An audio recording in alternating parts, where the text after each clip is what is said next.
Hi, myself Sivan Shukla. So today's our topic is proof of all three equations of motion by calculus method.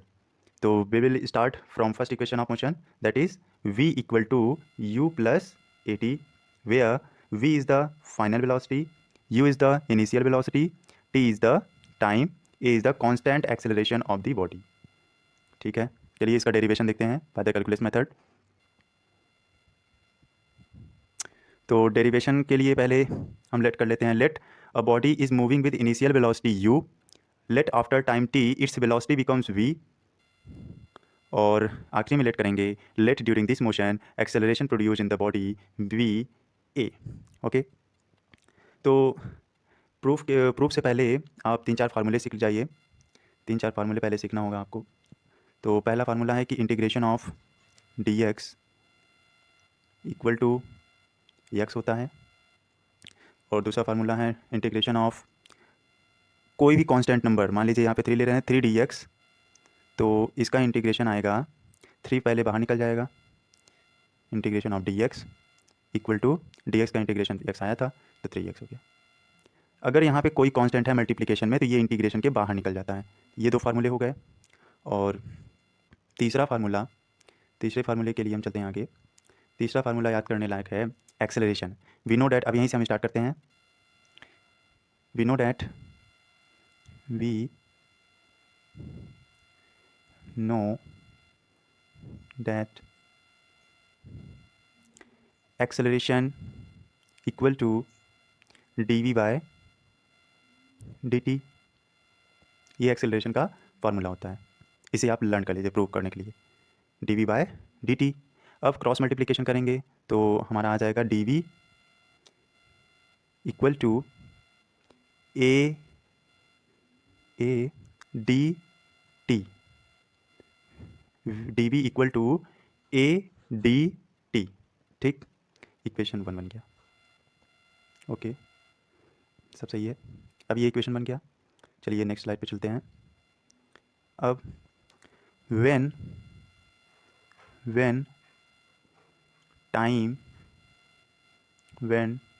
time equal to 0, then velocity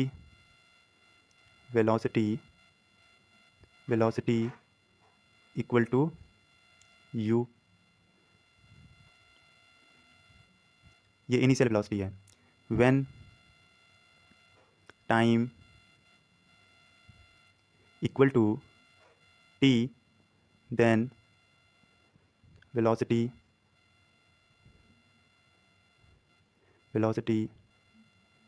equal to v.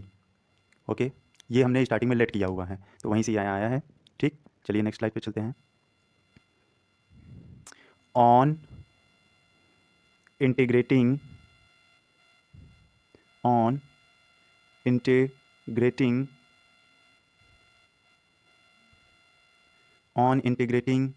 equation first within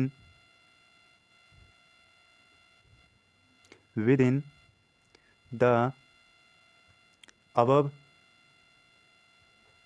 limits of time and velocity.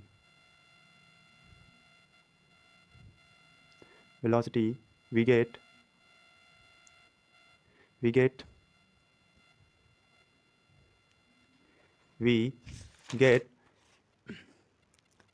Integration of dv.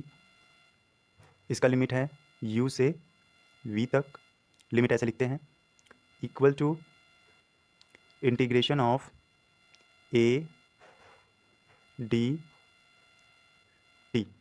और इसका limit है 0 से t तक. Limit उसी का लेते हैं जो वेरिएबल होता है. यहाँ पे वेरिएबल वेलोसिटी है और यहाँ पे वेरिएबल टाइम है, और a जो है ये कांस्टेंट है. आपको पता है जो कांस्टेंट होता है वो बाहर निकल आता है ना. तो चलिए a को पहले बाहर निकाल लेंगे. ठीक, तो dv का, या इसको dx से रिलेट करिए. इंटीग्रेशन ऑफ dx x आता था तो dv का इंटीग्रेशन v आएगा. ठीक, तो ये v हो जाएगा.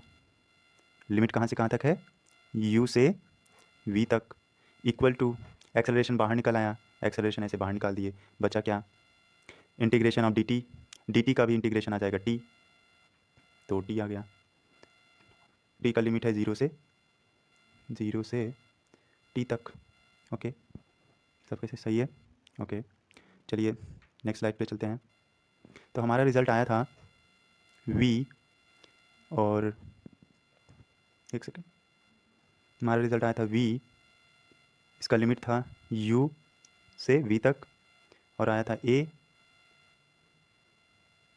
t, इसका लिमिट था 0 से t। सब सही है। अब पहले हम v की जगह ये ऊपर वाले v रखेंगे, v रख दिए, फिर बीच में माइनस लगाएंगे। अब v की जगह हम u रखेंगे, लिमिट में ऐसे रखते हैं, जो ऊपर रहता है उसको पहले लिखते हैं, ऊपर v था, v रख दिए, फिर बीच में माइनस लगाएंगे, नीचे u है तो u रख दिए, v minus u equal to a bracket में, ऊपर t है तो पहले t रखेंगे, t की जगह t रखेंगे, माइनस, बीच में माइनस लगाएंगे, अब t की जगह 0 रख देंगे। Okay, v equal to u, v minus u equal to a t आ जाएगा, और ये पूरा 0 बन जाएगा। तो अब v equal to u plus a t, hence proved, v equal to u plus a t, hence proved.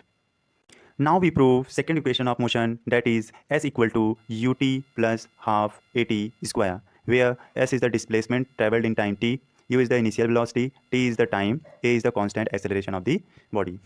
Let's prove this equation. Again, to prove this second equation of motion, we let a body is moving with initial velocity u, after time t its velocity becomes v. Let during this motion the acceleration produced in the body v a. Okay, तो इस equation को prove करने के लिए हम start करेंगे एक बहुत ही अच्छे फार्मूले से। उस फार्मूले को आप लर्न कर लीजिएगा, that is v equal to d s by d t. ये वेलोसिटी का फार्मूला है, v equal to d s by d T.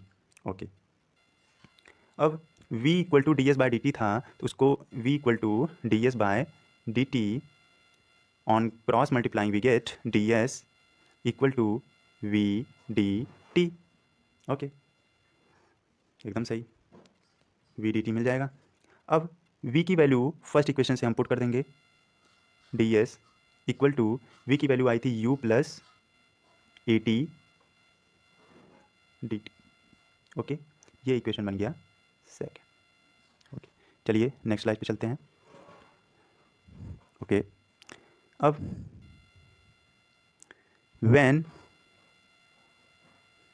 when time equal to 0, then displacement equal to 0. When time equal to t, then displacement equal to s.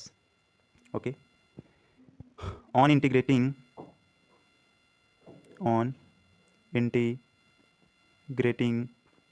equation second within the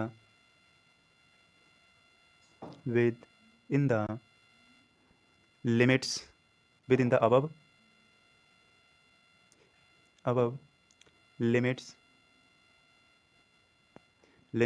of time and distance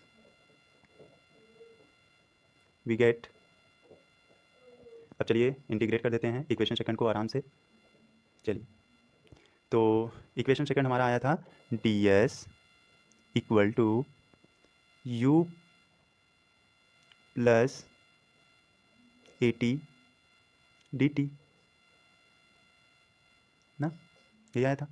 अब आराम से दोनों side integration लगा दो, d s equal to u t a t d t. अब s का limit है, distance का लिमिट है 0 से s तक, और यहाँ पे टाइम का लिमिट है 0 से t तक। एकदम सही।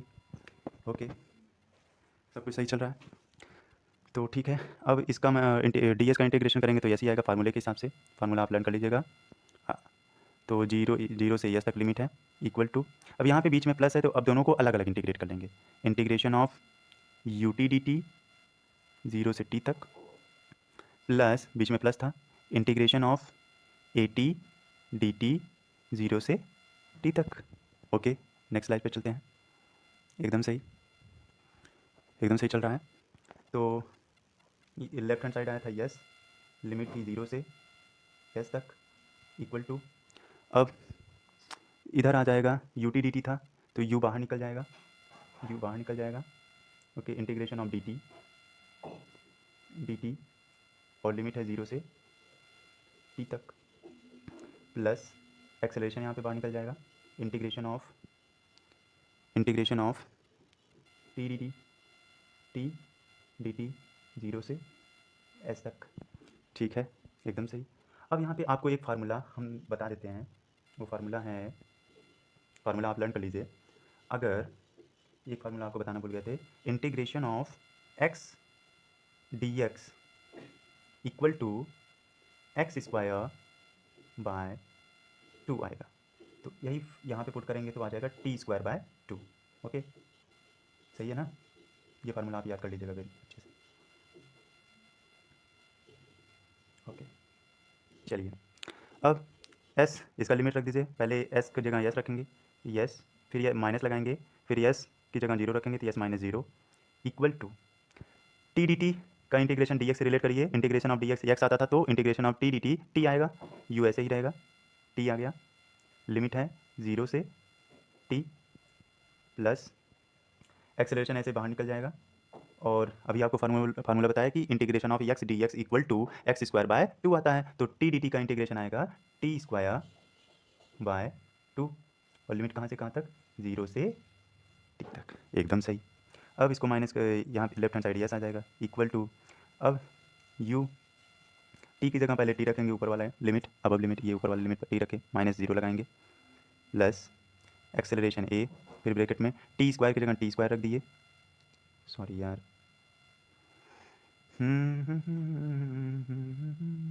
एक सेकेंड, ये टी स्क्वायर हो जाएगा अपॉन 2 हो जाएगा, माइनस, अब टी स्क्वायर की जगह 0 रखेंगे, 0 अपॉन 2। ओके, ये ब्रैकेट क्लोज। ठीक है, नेक्स्ट स्लाइड पे चलते हैं। तो अब हमारा रिजल्ट आ गया एस इक्वल टू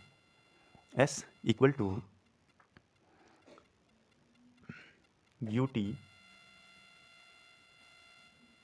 एक सेकेंड आराम से बताता हूँ, s equal to u bracket में टी माइनस 0, ठीक, यही आया था, फिर प्लस लगाओ, ए ब्रैकेट में t square by 2 minus 0 by 2, यही आएगा। अब फर्दर सिंप्लीफिकेशन के बाद मुझे मिल जाएगा s equal to u t plus a t square by 2। Okay, hence so s equal to u t plus half a t square is proved. Okay, proved. चलिए, now we start proof of third equation of motion, that is v square minus u square equal to 2as.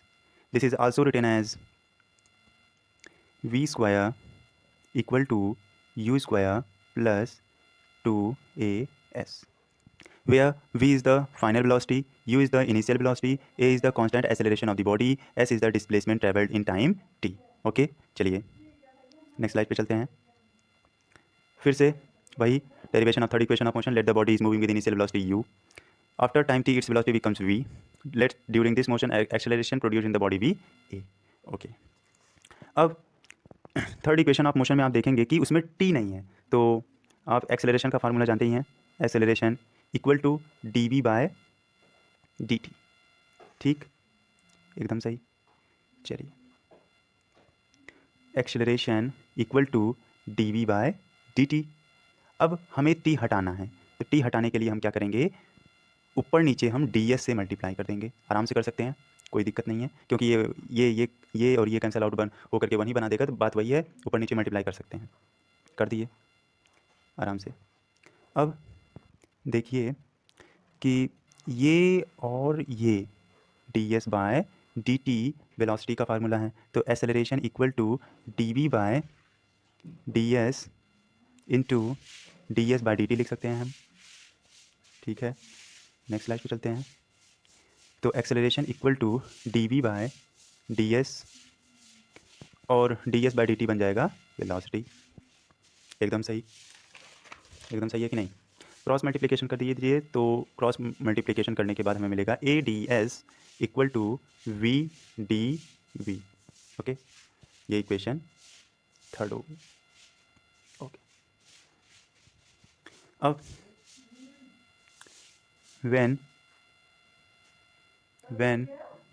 time equal to 0 then velocity equal to u और distance traveled distance equal to 0, ये एक part हो गया। when time equal to t then velocity equal to v और displacement है s। Okay, okay, now on integrating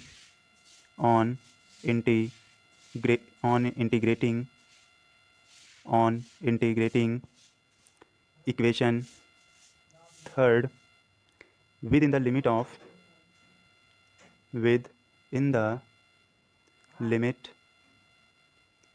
the limits of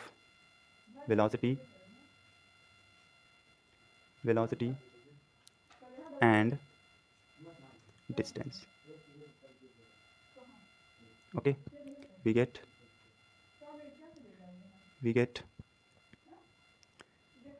अब हम दोनों साइड इंटीग्रेशन कर देंगे। Integration of a d s equal to integration of v d v. इसका limit है 0 से s और इसका लिमिट है u से v। Very good. अब ये एक्सेलरेशन कांस्टेंट है तो ये बाहर निकल आएगा, एक्सेलरेशन बाहर निकल आया। इंटीग्रेशन ऑफ डी एस 0 से s इक्वल टू, अब ये formula integration of x d x equal to x square upon 2 होता है, तो ये बी स्क्वायर अपॉन 2 आ जाएगा। तो u से एक second, v square upon 2, limit कहाँ से कहाँ तक है, u से v तक। एकदम सही। चलिए नेक्स्ट स्लाइड पे चलते हैं। अब हमारा रिजल्ट आ जाएगा एक्सेलरेशन ds का इंटीग्रेशन s आएगा, तो s हो जाएगा, लिमिट है 0 से s इक्वल टू, अब हम v स्क्वायर की जगह पहले v रखेंगे। चलिए एक सेकेंड और कर लेते हैं, v स्क्वायर अपॉन 2, तो इसका लिमिट है u से v इक्वल टू, s की जगह पहले s रखेंगे, फिर -0, s की जगह ऐसे, v स्क्वायर की जगह पहले स्क्वायर रखेंगे, v की जगह पहले v स्क्वायर बाय 2 माइनस, फिर v की जगह u रखेंगे, u स्क्वायर बाय 2। ठीक, implies that 2as equal to,